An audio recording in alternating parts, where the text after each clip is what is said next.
Bueno, lo que nosotros sabemos sobre trauma abdominal en realidad es que sí es frecuente, sí es frecuente y se considera la tercera causa de muerte traumática, pero recordemos que el trauma es la primera causa de muerte en niños mayores de 1 año en el mundo, ¿ya? El trauma de abdomen, representa la tercera causa de muerte traumática luego de los traumatismos de cráneos, ¿no? Y de tórax, ¿ya? Entre un 5 a 10% de los pacientes que tienen traumatismo de abdomen, vamos a ver que tendrán una lesión de órganos intraabdominales. En cuanto al trauma de abdomen, se clasifica pues de manera si es que es romo o si es que es penetrante, ¿no? Si es que el trauma es romo, es más frecuente, ¿no? Más o menos en 85% de los casos. Y vemos que la incidencia pues de trauma abdominal contuso romo es de 9 por cada 100.000 niños, ¿ya? Las causas más comunes son las colisiones vehiculares, caídas domiciliarias, bueno, presencia también de maltrato, que también es una de las causas importantes que se tiene que tener en cuenta. Observándose en adolescentes un incremento de lesiones por un tema pues de deporte y mayor proporción también de heridas penetrantes. El trauma penetrante se presenta en aproximadamente 15% y se debe principalmente a lesiones por arma de fuego o por arma blanca, que por lo general es causado pues em, incidentalmente, ¿no? Accidentalmente en la mayoría de casos. Entonces vamos a ver que las lesiones regionales pueden ser causadas por varios mecanismos. Pueden ser por contusión, laceración, perforación, compresión, por aceleración o por desaceleración brusca, ¿ya?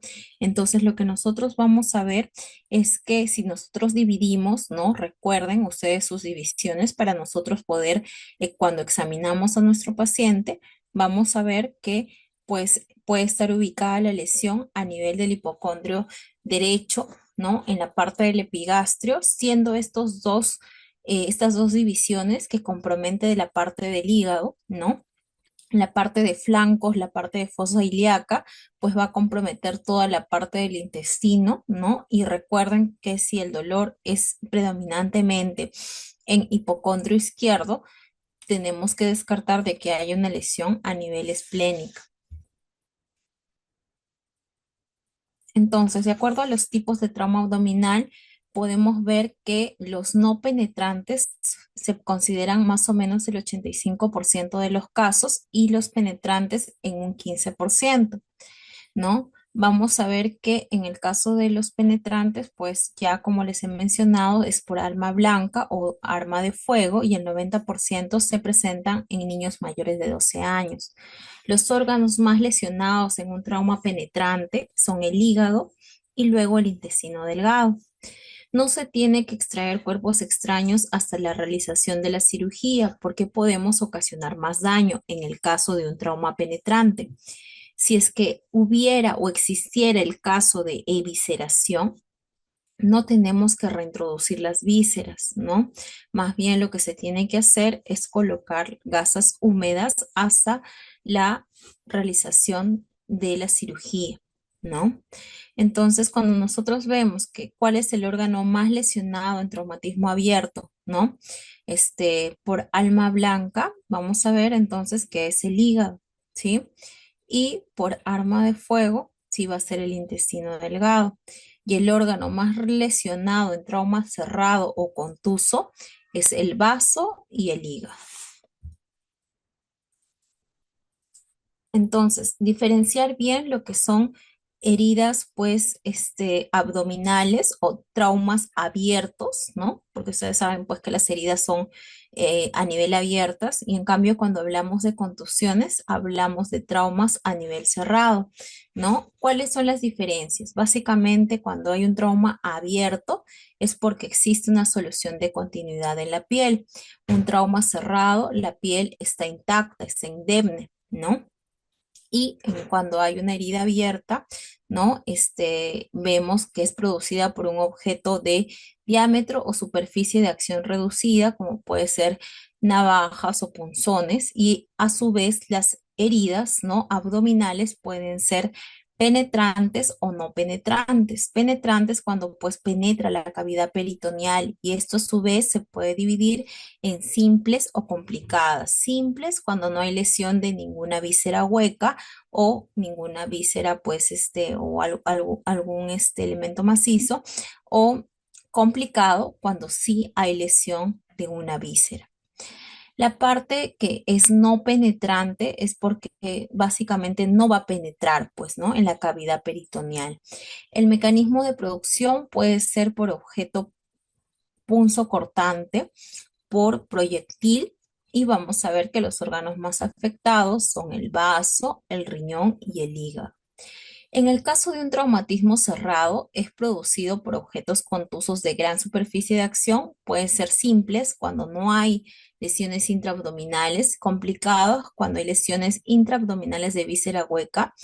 Y el mecanismo de producción puede ser por compresión o aplastamiento, ¿no? O por desaceleración. Y los órganos más afectados son hígado, intestino delgado, duodeno, colon y páncreas. Entonces recordemos que cuando hay una perforación de víscera hueca, ¿no?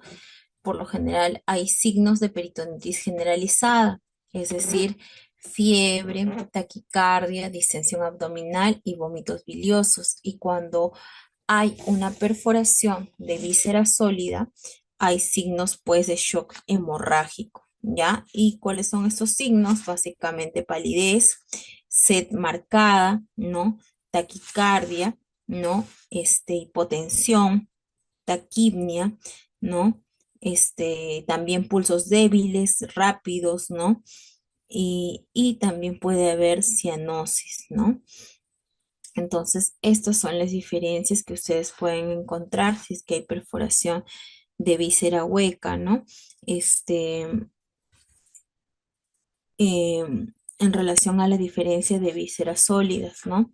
Recuerden pues que las vísceras huecas, cuando hablamos de esto, incluyen pues lo que es estómago, intestino delgado, es decir, que tienen un lumen, ¿no? Entonces, vejiga, uréteres, ¿no?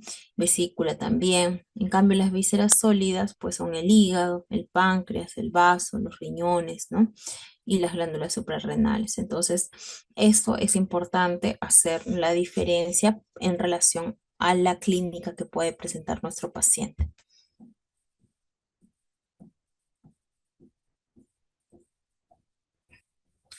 Entonces, cuando nosotros vemos los cuadros fisiopatológicos, ¿no? Vamos a ver que puede existir una hemorragia por lesión de órganos sólidos, vasos sanguíneos o peritonitis porque se ha dañado alguna víscera hueca.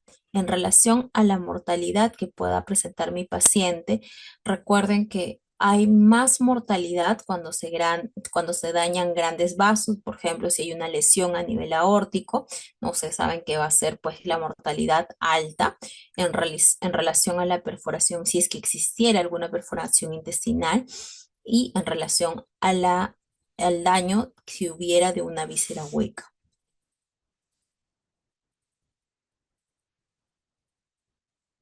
Entonces, ¿cuáles son las condiciones de vulnerabilidad de nuestros niños en relación a los adultos? Uno es que la musculatura abdominal de nuestros niños está mucho menos desarrollada.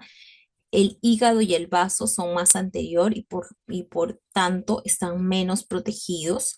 Hay mayor concentración de órganos en menor espacio, ¿no? Porque los pacientes pediátricos son pequeños por lo general, ¿no? Y existe menor grasa perivisceral, que es decir, que protege las vísceras y mayor elasticidad de los tejidos. Entonces, esto es muy importante que ustedes tengan en cuenta porque puede desencadenarse pues mayor mortalidad en nuestros pacientes pediátricos en relación a un trauma abdominal que en los adultos.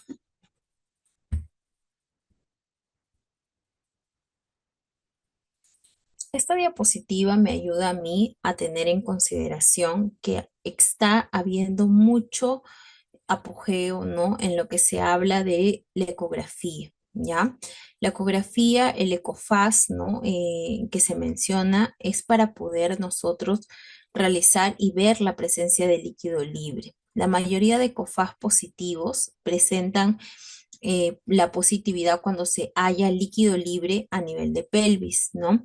Y también vemos que en la parte inferior del lóbulo izquierdo hepático es donde se puede hallar con más frecuencia el líquido libre después de haberlo hallado en pelvis, ¿ya? Entonces sí es muy importante realizarlo porque también nos puede a nosotros, este, de repente ir por otro camino, ¿no? Porque a veces cuando hay traumas abdominales cerrados, no sabemos qué es, cuál es el órgano que se ha dañado, ¿no? Entonces, esto sí nos puede ayudar, ¿no? Dicho esto, vamos a ver que, que el FAS pediátrico, ¿no?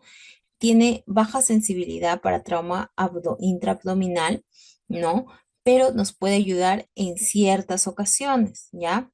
Raramente se menciona que impacta el manejo en trauma abdominal, pero no disminuye tampoco significativamente el uso de TAC abdominal, porque ustedes saben que es muy probable que si mi paciente pues está en estado de inestabilidad y nosotros hallamos una ecografía positiva, es decir, presencia de líquido libre, sea en pelvis o sea a nivel de la parte inferior del lóbulo hepático, es muy probable que mi paciente requiera una tomografía, ¿no? O entre a cirugía, ¿ya?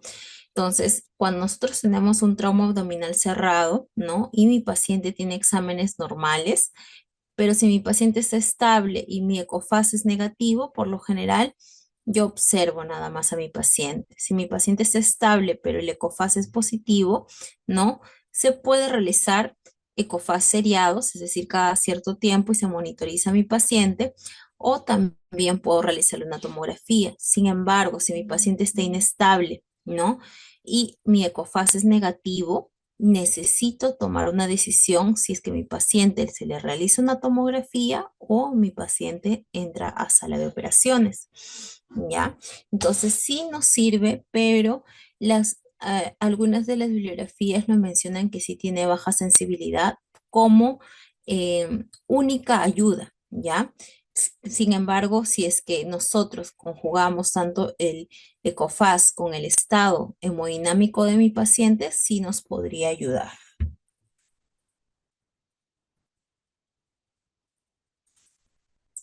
Entonces, cuando nosotros tenemos un traumatismo cerrado, hemos dicho que hay ausencia de solución de continuidad de la pared abdominal. Y dentro de las causas que están según la edad, puede deberse a cuando los niños son menores de 4 años por caídas casuales, ¿no? Cuando son niños de 4 a 8 años debido a atropellos, ¿no? Y cuando nuestros niños son adolescentes, ¿no? Vemos que puede deberse a accidentes de tránsito o accidentes deportivos. Los órganos más lesionados son el vaso, el hígado, el páncreas y finalmente el riñón. Entonces, los traumatismos cerrados se generan porque hay fuerzas de compresión y fuerzas de desaceleración. Las fuerzas de compresión es cuando hay un impacto directo o compresión contra otro objeto, ¿no? Por ejemplo, el cinturón, el manubrio de la bicicleta o hay una lesión a nivel de la columna vertebral, ¿no? ¿Esto que puede generar? Puede generar que este impacto directo o compresión contra otro objeto pueda generar rotura de vísceras sólidas, hematomas subcapsulares. Ahora, cuando están presentes las fuerzas de desaceleración, vamos a ver pues que va a haber un cizallamiento entre las partes fijas y las partes móviles que tenemos a nivel intraabdominal, ¿no? ¿Y qué se puede generar? Se puede generar desgarros al nivel del ligamento falciforme del hígado, lesión de la íntima de las arterias y esto puede ocasionar trombosis, ¿ya? Entonces, vamos a ver que el traumatismo cerrado es muy frecuente en aquellos niños que llevan cinturón de seguridad, ¿ya? Entonces, las lesiones que puede existir es que pues podemos ver que puede haber avulsión del mesenterio, fracturas de vértebras lumbares, lesiones hepáticas, pancreáticas y duodenales, ¿no? ¿Y cómo se disminuye el riesgo? Cinturones en X con cierre central, ¿no? El uso de sillas, ¿no? Para poder trasladar a nuestros pacientes pediátricos, ¿no? A nuestros niños, ¿no? En este caso. ¿Y cómo se maneja? Bueno, ya hemos hablado del manejo del paciente politraumatizado. Cuando nosotros hablamos del paciente en trauma, en realidad, tenemos que ver que tanto sea un trauma torácico, tanto sea un trauma a nivel cerebral, ¿no? A nivel, un trauma encefalocraniano, ¿no? Sea un trauma abdominal, el manejo de la evaluación primaria es lo mismo, ¿ya?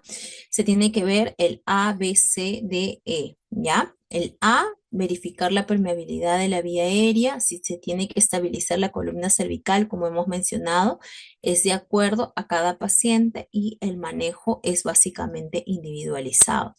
Si mi paciente, la vía aérea no está permeable o mi paciente tiene signos de dificultad, es necesario que yo valore si es que mi paciente requiere una vía aérea avanzada, ¿ya? Es decir, se tiene que intubar a mi paciente. Ahora, la parte del B, recuerden que es la parte de la respiración. Se tiene que descartar que haya un neumotórax a tensión, un hemotórax masivo, un tórax inestable, un taponamiento cardíaco. Es decir, descartar que haya lesiones, ¿no? Que sean inminentemente que me puedan llevar a la muerte, ¿ya? La parte C, recuerden la circulación, cómo está la perfusión capilar, el llenado capilar, la frecuencia cardíaca. Vuelvo a repetir, es el primer signo vital que se compromete, ¿no? Si es que veo que mi llenado capilar está prolongado o mi frecuencia cardíaca está elevada, ¿no? Yo tengo que valorar que mi paciente esté entrando en un estado de shock, ¿ya? Y requiera tratamiento con corticoides, que diga con cristaloides, disculpe, hasta 3 bolos. Si no hay recuperación, se tiene que transfundir, porque ¿qué más se tiene que hacer? Se tiene que hacer un manejo de daño, ¿cierto? Y si con esto no hay recuperación y sin la transfusión, sin los bolos de cristaloides, se tiene que entrar a cirugía, ¿ya? La D es la escala de Glasgow, ¿no? Es la valoración neurológica y la E es la exposición para poder determinar si es que hay alguna otra alteración a nivel, pues, del cuerpo del paciente, ¿no? Y también ver el tema de la temperatura, porque recordemos que la hipotermia es parte de de nuestra triada de la muerte. Si es que existe inestabilidad hemodinámica, es necesario que mi paciente pueda entrar a cirugía. Es importante. ¿Para qué? Para determinar exactamente cuál es la hemorragia o de dónde está apareciendo que mi paciente pues esté descompensando tan rápidamente. ¿Ya? Entonces, la evaluación secundaria, recordemos, el terminar de hacer una buena historia clínica dirigida, ¿no? Y en ello tenemos que ver, pues, el accidente de tránsito, cómo ha sido la velocidad del vehículo que estaba mi paciente, qué tipo de colisión ha sido, el tipo de dispositivos de sujeción que tiene mi paciente, la posición de los niños en el coche, si se ha activado o no se ha activado las bolsas de aire, y bueno, verificar que existan otras víctimas y qué tipo de lesiones tienen las otras víctimas. ¿Está bien? En el caso de la caída, verificar la altura en la cual se ha caído mi paciente y cuál ha sido la superficie de contacto. Es diferente que mi paciente pues de repente se haya caído de la cama, ¿no? Como que mi paciente se haya caído pues de 2 metros, ¿cierto? Es diferente, ¿ya? Igual en el caso del atropello, verificar la talla del niño, el tipo de vehículo que ha tenido, ¿ya? Y bueno, también en el caso de la caída de bicicleta, ¿no? Que es mucho más frecuente que haya una pancreatitis traumática por el impacto del manubrio en epigastrio, que es lo más frecuente también cuando hay caída de bicicleta, y verificar el lugar del impacto y la velocidad en la cual ha sucedido el accidente. Bueno, en el caso de la evaluación secundaria, recuerden que se tiene que hacer una evaluación exhaustiva de cabezas a pies, ¿no? De cabeza a pies del paciente, ¿no? Y, por ejemplo, inspeccionamos a mi paciente y vemos, ¿no? Si hay signos de equimosis, si es que está la marca del cinturón, si es que existe el signo de Cullen, ¿no? Para descartar de que haya lesiones pancreáticas, el signo de Turner, que hay una hemorragia a nivel, pues, de flancos, eso quiere decir que hay un hematoma, una hemorragia retroperitoneal. Si es que es el signo de Cullen, es porque hay un hematoma a nivel periumbilical, ¿ya?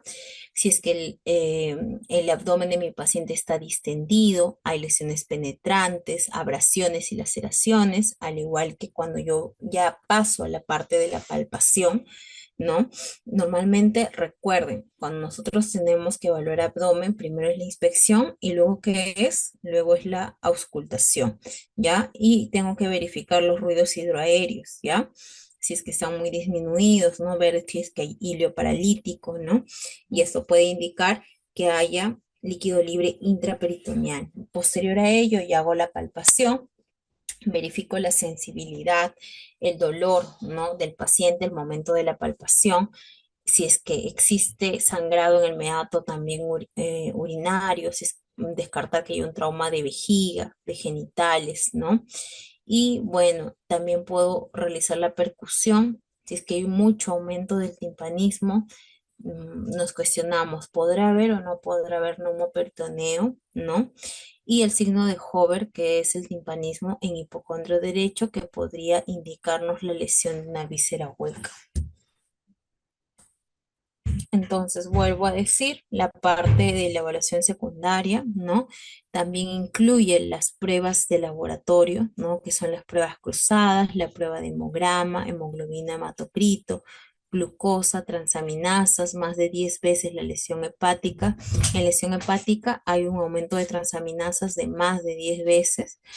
La amilasa se ve elevada y si es que se ve elevada, pues hay que descartar lesión pancreática, ¿no? Hemostasia, ¿no?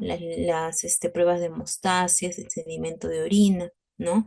En el caso de las imágenes, ¿no? Recordar que el ecofaz rápido es mejor, pero en pacientes inestables con limitación personal con experiencia, la lesión en el hígado y vaso se puede ver pues de manera isoecogénica en fases precoces y el TAC, pues, es electivo de pacientes que están estables, ¿no? También hay que valorar el tema de la radiografía de abdomen. Puede existir neumoperitoneo como manifestación de una lesión de víscera hueca, ¿ya? Y lo que nosotros vamos a ver que existe, que se ha estudiado también cuáles son los criterios para omitir la tomografía en trauma abdominal contuso, ¿ya? En el caso de un paciente que tenga una escala de Glasgow mayor o igual a 14, ¿no? Que no haya dolor abdominal, que no haya vómitos, que no haya defensa, es decir, signos de irritación peritoneal a nivel de la palpación abdominal, que no haya ninguna lesión a nivel de la pared torácica, que no haya hematomas en la pared abdominal o signos del cinturón de seguridad y los ruidos hidroaéreos estén presentes, estén normales, es todos estos son criterios para yo diferir la tomografía. Recuerden que la tomografía no es como tomar una radiografía. En varios estudios también se ha visto que la tomografía puede ocasionar más bien mayor riesgo de cáncer, ¿no? Que si es que se realiza y el paciente no lo amerita, ¿ya?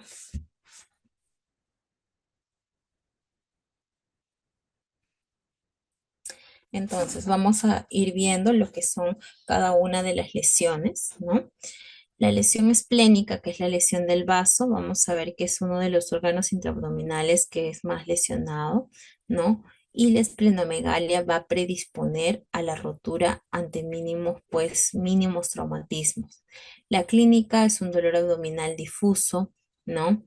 Hay sensibilidad en cuadrante superior izquierdo, ¿ya? Y hay un dolor referido, ¿no? En hombro izquierdo, ¿no? Que es el signo de Kerr, ¿ya? Y que, bueno, se presenta porque hay sangre a nivel sufrénico, ¿ya?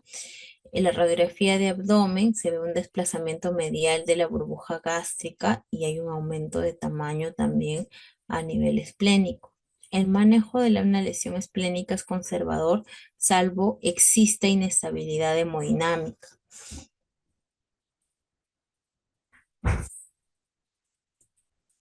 Existe una valoración de según el grado, ¿no?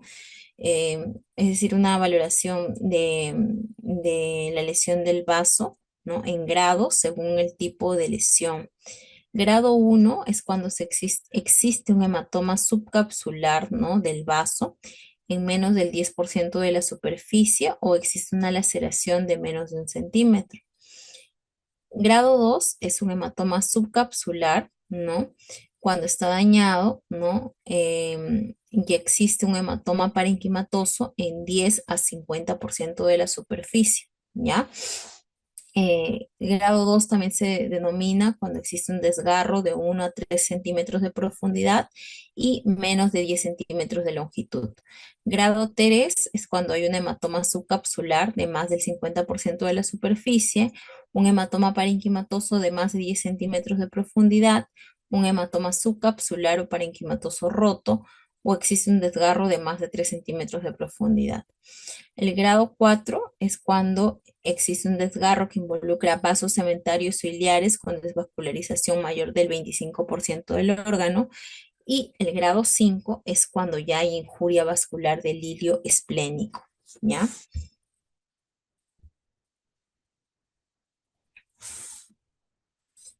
En el caso de la lesión hepática, ¿no? Nosotros vamos a ver que es el segundo órgano intraabdominal más lesionado, ¿no? Y lo que vamos a ver es que, pues, la lesión abdominal fatal más común es justamente una lesión hepática, ¿ya? La clínica que puede existir, en el caso de una lesión hepática, ¿no? Es que haya sensibilidad abdominal difusa, es decir, por presencia de un neumoperitoneo, ¿no? Hemoperitoneo, disculpe, ya sobre todo a nivel de hipocondrio derecho, pues donde está ubicado el hígado, ¿cierto? Y el dolor referido en hombro derecho puede ser ocasional, pero es mucho más frecuente, se ve pues en lesión esplénica, ¿ya? Entonces, esto es importante que sepamos que las complicaciones pues pueden ser biliomas, resangrío tardío o presencia de abscesos. El manejo también vamos a ver que es un manejo conservador en el 90% de los casos, ¿ya? Y vamos a ver que también existe en el caso de las lesiones de hígado, ¿no? También, de acuerdo al tipo de lesión, se otorga el grado, ¿ya?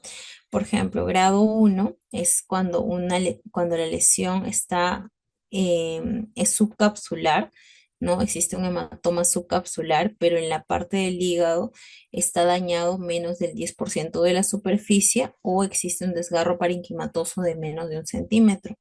En el caso del grado 2 es un hematoma subcapsular, ¿no? O vemos que está dañado del 10 al 50% de la superficie, o existe un hematoma parenquimatoso menos de 5 centímetros. Existe un desgarro de 1 a 3 centímetros sin involucrar brazos trabeculares. En el caso del grado 3 ya se compromete más del 50% de la superficie, ¿no? A nivel del hematoma subcapsular, y el hematoma parenquimatoso puede tener más de 5 centímetros de profundidad o puede ser también porque existe un hematoma subcapsular o parenquimatoso roto o existe un desgarro de más de 3 centímetros que involucra vasos trabeculares. En el grado 4 vamos a ver que puede existir una disrupción del parénquima del 25 a 75%, ¿no? Y en el grado 5 más del 75%, y en el grado 6 ya es cuando hay evolución también hepática, es decir, hay un arrancamiento a nivel pues de los vasos hepáticos, ¿ya? Entonces es importante que sepamos cuáles son los grados, ¿no? Ahora, en el caso de una lesión pues a nivel pancreático, como les mencioné, lo más frecuente se ve cuando el niño está manejando en bicicleta y presenta pues un accidente, ¿ya? Contra un golpe contra el manubrio de la bicicleta, ¿ya? Es decir, hay un golpe en epigastrio, ¿no? Y hay una compresión páncreas contra la columna, ¿ya?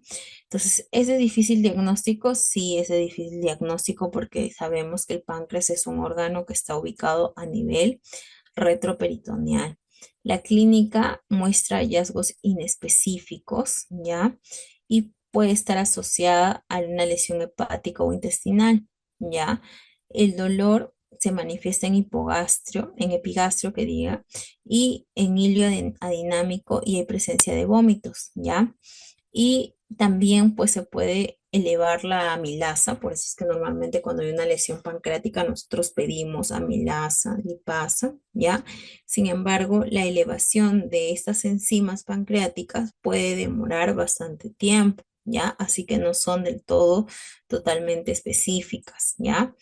La prueba de imagen que se usa es la tomografía y, bueno, tiene una precisión de casi el 70%, ¿no?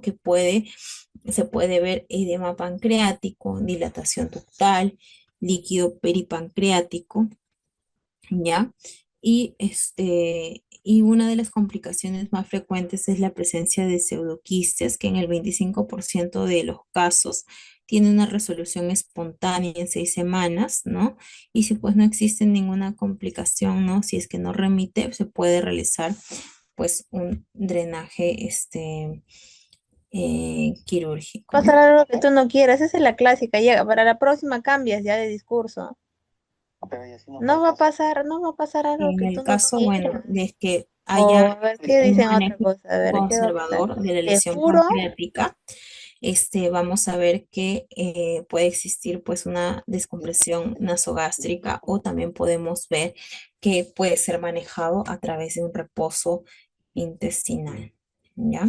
Igual en el caso de la lesión del páncreas, ¿no? Vamos a ver que de acuerdo al tipo de lesión también puede estar se puede graduar, ¿no? También el grado es del 1 al 5 según el tipo de lesión. Si es que es grado 1 es porque existe una contusión menor sin daño ductal, o hay una laceración superficial sin el daño de ductal también. En grado 2 una contusión mayor, pero no hay daño tampoco a nivel ductal, ni pérdida del tejido, ¿no? Y cuando ya hay lesión ductal, se considera grado 3 y cuando hay una disrupción masiva de la cabeza del páncreas, pues es grado 5, ¿ya? Entonces, lo que les quería comentar de la parte de páncreas, ¿ya? Entonces, tenemos que ver que las enzimas pancreáticas, como les había mencionado, no tienen utilidad tanto para el tema del diagnóstico. ¿Por qué? Porque se tardan en elevar, ¿ya? Tardan mucho en elevarse, sin embargo, lo que tienen utilidad sí es sobre todo para el seguimiento, ¿ya? Siendo el dosaje pues de lipasa en sangre más específico que el de la amilasa, ¿ya? También estábamos mencionando en el caso de páncreas que sí se puede pedir la tomografía y ahí podemos ver múltiples lesiones, ¿ya? Es el método diagnóstico, pero también quiero que sepan que es de utilidad la pancreatografía, ¿no? La CEPRE, ¿ya? Que retrógrada endoscópica, durante el cual pues nosotros podemos ver que hay mayor posibilidad de hallar una fístula si es que hubiera, ¿ya? Y tenemos que ver, pues, que podría realizarse, sí, pero igual en el caso de los niños, ¿no? Tenemos que ver si es que en un paciente adulto tiene consecuencias el hecho de realizarse una CEPRE. En el caso de los pacientes, pues también que son niños, también tienen consecuencias, porque ustedes saben que puede ocasionar una pancreatitis, ¿ya? Entonces es importante eso, ¿ya? Una vez que ya se ha realizado el diagnóstico de la lesión pancreática, sí es muy importante que nosotros determinemos el grado de la lesión, ¿ya? Porque nosotros tenemos que ver qué tratamiento le vamos a dar a nuestros pacientes, ¿no? Algunos recomiendan el tratamiento no operatorio, pues en caso de no presentarse ninguna disrupción a nivel ductal, ¿ya? Grave, pero también algunos autores mencionan, ¿no? Que existe también un aumento en la incidencia de pseudoquistes con el hecho de entrar a sala de operaciones, ¿ya? El hecho de no entrar, disculpen, a sala de operaciones, por lo cual, pues la mayoría, ¿no? Propone un abordaje quirúrgico pronto, ¿ya? Entonces, en esta parte hay una disyuntiva, pero sí es lo que se ve, que si en caso no se entra a sala pronto en una lesión pancreática, puede ocasionar mayor presencia de pseudoquistes, ¿ya? Entonces es importante que conozcamos esto.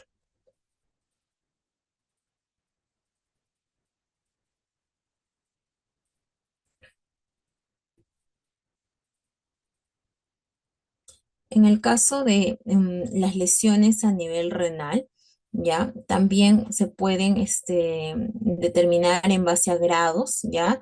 Recuerden ustedes siempre que el mayor grado es donde se va a ver afectado los vasos, ¿ya? Por ejemplo, en el caso de las lesiones a nivel renal, el grado 5 se ve una avulsión del hilio renal que desvasculariza el riñón. Y los grados 1 y 2 se va a ver básicamente lo que son hematomas y las laceraciones que son mayores se van a ver en el grado 3 a grado 4, ¿ya? Entonces, importante nosotros poder ver el tema de pues las lesiones renales, ¿ya? Ahora, en el caso de los traumatismos renales, ¿no? Vamos a ver que se van a presentar pues en el paciente pediátrico con una frecuencia baja, ¿no? En relación a las lesiones de vaso y de hígado, ¿ya? Aproximadamente se menciona que es un 8%, ¿ya? De los traumatismos abdominales, pero sí vamos a ver que tiene una incidencia mayor que en los pacientes adultos, ¿no? Debido pues em, a que en el caso del niño, pues el riñón está más expuesto también, por decirlo así, ¿no? Y tiene menor protección de las costillas, ¿no? Y hay menor musculatura de la pared, ¿ya? En el manejo, pues, de los pacientes con sospecha de daño renal, vamos a ver que se debe realizar un dosaje de hemoglobina, ¿ya? Y también un análisis de orina completo, ¿ya? Para detectar si es que hay presencia de hematuria, ¿ya? La hematuria va a jugar un rol muy importante en lo que es traumatismo renal, ¿ya? Y en la decisión diagnóstica y la realización también de imágenes a nivel de trauma renal, ¿ya? Ante la presencia, pues, de microhematuria, ¿no? En pacientes que están estables, con baja sospecha de lesión intraabdominal, no es necesario realizar ningún tipo de imagen, ¿ya? Pero sí se debe ver, pues, que debido a que hay mayor reserva fisiológica en los niños del riñón, pues, ¿no? Vamos a ver que los criterios como hipotensión o macrohematuria, ¿no? Puede llevar también a un subdiagnóstico, ¿no? Entonces, tenemos que ver, pedir un examen de orina, ¿no? Pedir un dosaje de hemoglobina. ¿Por qué? Porque si es que la hemoglobina ha caído, ¿no? O sea, por ejemplo, mi paciente tenía 12 y mi paciente ahora tiene hemoglobina en 8, ¿no? Yo tengo que determinar por dónde está sangrando mi paciente, ¿no? Y si ha sido o se tiene alta sospecha de que mi paciente está sangrando a nivel renal o hay, claro, algún tipo de hematoma o laceración, tengo que verificar esto, ¿ya? La tomografía, pues, y la ecografía son los métodos diagnósticos en el trauma renal y lo ideal siempre, el principal objetivo en el manejo de trauma renal es preservar, ¿no? La función del mismo riñón, ¿ya? Y como vemos, pues los factores de riesgo para que pueda fallar el preservar el riñón son que haya hematomas a nivel del sistema colector, ¿no? Que haya fragmentos renales disociados, ¿no? O que haya ya daño a nivel de los vasos renales, ¿ya? Entonces es importante cuando hablamos de trauma renal también hacer hincapié en esto, ¿ya? En el caso de las lesiones de duodeno también, ¿no? Existe una escala, ¿no? Que me gradúa el tipo de lesión. Igual, cuando es grado 5 es porque va a haber una desvascularización del duodeno, es decir, va a haber una disrupción máxima del complejo duodeno pancreático.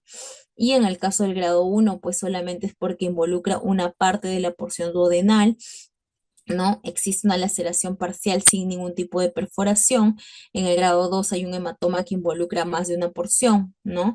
Y aquí sí vamos a ver porcentajes en relación a a qué nivel está comprometiendo del duodeno. Ya, por ejemplo, en el grado 4 vamos a ver que hay más del 75% comprometido de la circunferencia a nivel de la segunda parte del duodeno. Ya involucra la ampolla o la porción distal del conducto biliar. Ya, entonces en el caso de las lesiones duodenales, ¿no? Se va a presentar con menor frecuencia de que las lesiones pancreáticas, que las lesiones de vaso, que las lesiones de hígado, haciendo una incidencia más o menos del 2 al 10%, ¿no? Y también el mecanismo por el cual, el mecanismo lesional más frecuente es también cuando hay una lesión a través del manubrio de bicicleta, ¿no? O cuando hay un accidente de moto, ¿ya? También por lesiones de cinturón de seguridad, ¿no? Pero en el caso del manubrio de bicicleta es donde se ve más comprometido, no tanto la parte del páncreas que ya hemos hablado, como la parte del duodeno, ¿ya? En el caso del duodeno se puede observar pues las lesiones por hematomas, ¿no? O perforaciones, ¿ya? Y los signos y síntomas que se presentan, pues básicamente son escoriaciones a nivel epigástrico, ¿no? Dolor a ese nivel, ¿no? Vómitos de tipo bilioso, ¿no? Y igual, la tomografía es el método de elección para el diagnóstico de la lesión duodenal, ¿ya? En el caso del tratamiento, ¿no? Es habitualmente también conservador, se busca que haya una resolución espontánea, ¿no? A medida que se reabsorbe pues el hematoma del mismo, ¿no? Igual si es que hubiera o se considerara que haya una disrupción, ¿no? A nivel duodenal, lo que se recomienda es la nutrición parenteral desde el inicio, ya que la resolución pues de los síntomas en general puede demorar de 2 a 3 semanas desde la iniciación del accidente, ¿ya? Y cuando haya perforación a nivel duodenal, sí se debe tratar quirúrgicamente, ¿ya? Y bueno, vamos a ver que las complicaciones son fístulas, ¿no? Obstrucciones intestinales, ¿no? O formación de colecciones, ¿ya? Entonces es importante recordar eso. Entonces, cuando nosotros tenemos pues rupturas de hematomas, ¿no? Vamos a ver que en el caso de los hematomas esplénicos demoran, ¿no? Son más tardías en presentarse algún tipo de síntoma, pero cuando hay rupturas de hematomas a nivel intestinales, rápidamente me pueden llegar a realizar peritonitis en 48 a 72 horas, ¿ya? Otra complicación puede ser la obstrucción intestinal o el hilio, ¿no? Que más que todo se presenta semanas o años después y las causas pueden ser hematomas intestinales, adherencias por desgarro en la serosa o mesenterio, ¿no?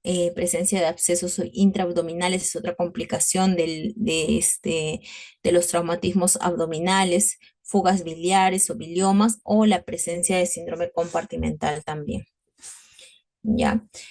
Bueno, esta es una guía, ¿no? que nos menciona cómo actuar frente a la sospecha de una lesión esplénica o hepática sin peritonitis. Si es que se sospecha de esto, se tiene que ver que si es que nosotros pensamos que hay un sangrado activo reciente, si es que sospechamos de que hay un sangrado activo reciente, lo que yo tengo que hacer es manejar a mi paciente para que pueda, pues, ser desde un inicio, pues, em, nosotros colocamos un bolo de cloruro, ¿no? De 20 cc por kilo, puede ser lactato de Ringer o cloruro, ¿no?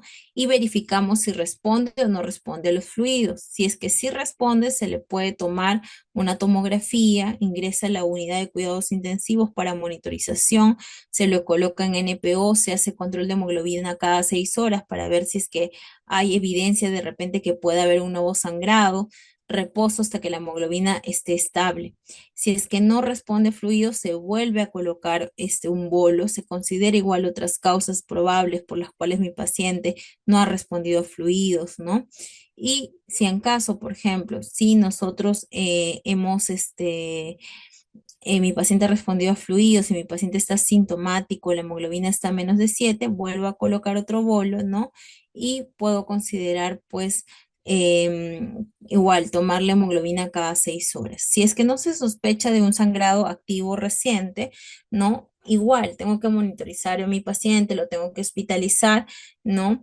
Y veo igual la monitorización de la hemoglobina. Entonces, este esquema es básicamente para que ustedes se den cuenta que cómo monitorizo yo a mi paciente en el caso de que yo sospeche de una hemorragia intraabdominal, ¿no? O que debido a un trauma intraabdominal mi paciente esté sangrando con controles seriados de hemoglobina. Y en relación a eso yo voy tomando mis decisiones, ¿ya? El manejo tiene que ser intrahospitalario, sí, tiene que ser intrahospitalario ante la sospecha de que mi paciente se pueda descompensar. Yo no le puedo decir a mi paciente que vaya a casa y que yo lo voy a estar monitorizando y que venga cada cierto tiempo, ¿no? Cada ciertas horas para sacarle los exámenes de sangre. Entonces es importante eso, ¿ya? Entonces, em, como parte de la parte final ya de la exposición, lo que tienen que tener en consideración es que un paciente inestable, ¿no? Hemodinámicamente, es decir, que está con signos de shock y que yo tengo sospecha de que mi paciente tiene un trauma abdominal cerrado porque ha presentado de repente pues un accidente de tránsito, ¿no? Y no me da tiempo a mí para poder realizarle una tomografía, ¿no? Entonces yo tengo que entrar a sala de operaciones, ¿ya? Porque la tomografía solamente me va a realizar el diagnóstico, sin embargo, no me va a realizar el tratamiento. Entonces, si mi paciente está clínicamente inestable, yo tengo que entrar a sala de operaciones, ¿sí? En cambio, si mi paciente está estable, tengo que ver y tengo la sospecha clínica, ¿ya? Y aparte, tengo pues que hacerle una tomografía, tengo que hacerle un ecofaz, ¿ya? Si es que esto sale negativo, solo es observación de mi paciente con controles seriados de hemoglobina. Si es que tengo la sospecha clínica, ¿no? Pero la tomografía y la ecografía han salido positivos, ¿no? Yo tengo que entrar a sala de operaciones también porque hay un sangrado de mi paciente, ¿cierto? Si bien es cierto es que está estable, pero se puede descompensar y tengo que valorar, ¿no? De acuerdo a que si es una lesión pancreática, ¿no? Si es una lesión duodenal, ¿no? En qué grado está, ¿no? Para yo poder determinar si es que entro o no entro a sala con mi paciente. Como les he hablado, hay algunas situaciones en las cuales es mejor tener un manejo conservador y monitorizar que entrar a sala de operaciones, sí. Si mi paciente está estable, sí. Pero si mi paciente está inestable, yo tengo que entrar a sala inmediatamente, ¿ya? Entonces, esto es parte del manejo que tienen que tener ustedes, ¿no? En consideración para ver cómo se aborda un paciente con trauma abdominal, ¿ya? Listo. No sé si es que hay alguna consulta.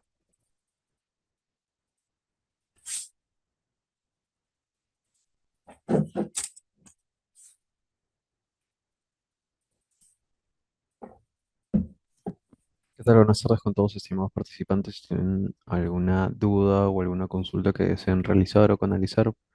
Los invito amablemente a poder escribir su duda, consulta a través del chat del Zoom.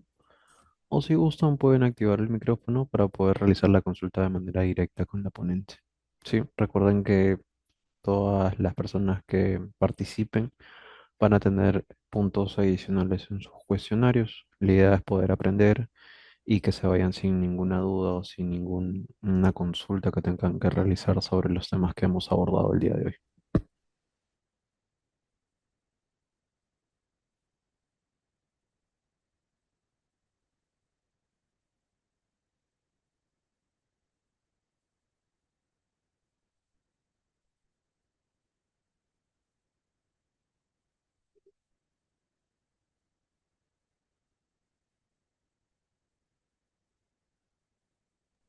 Al parecer no tenemos ninguna duda o ninguna consulta. No sé si desea dar algunas palabras más, estimada doctora Iris. Sí, bien.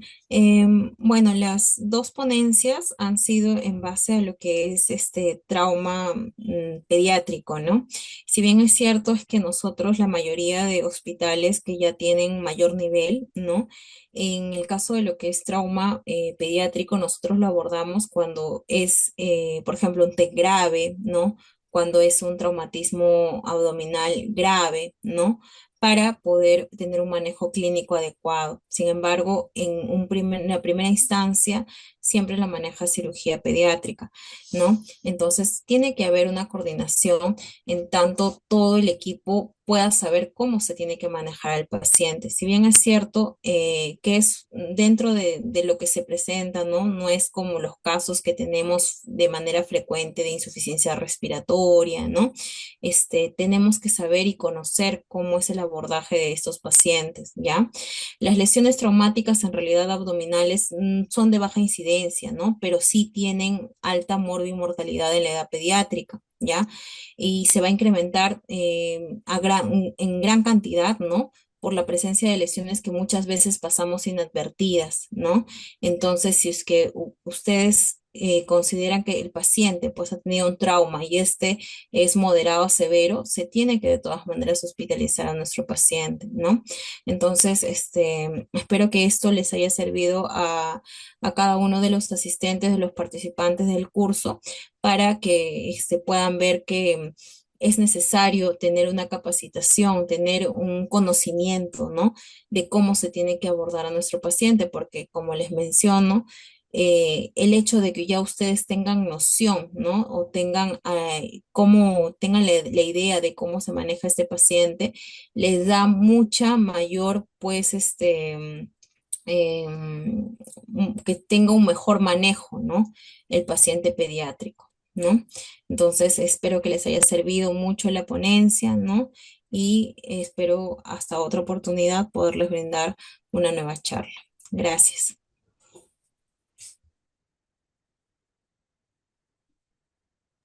Muchas gracias, estimada doctora Iris. Como siempre ha sido un placer poder acompañarlo el día de hoy en sus ponencias. Damos por concluida la sesión de hoy. Muchas gracias.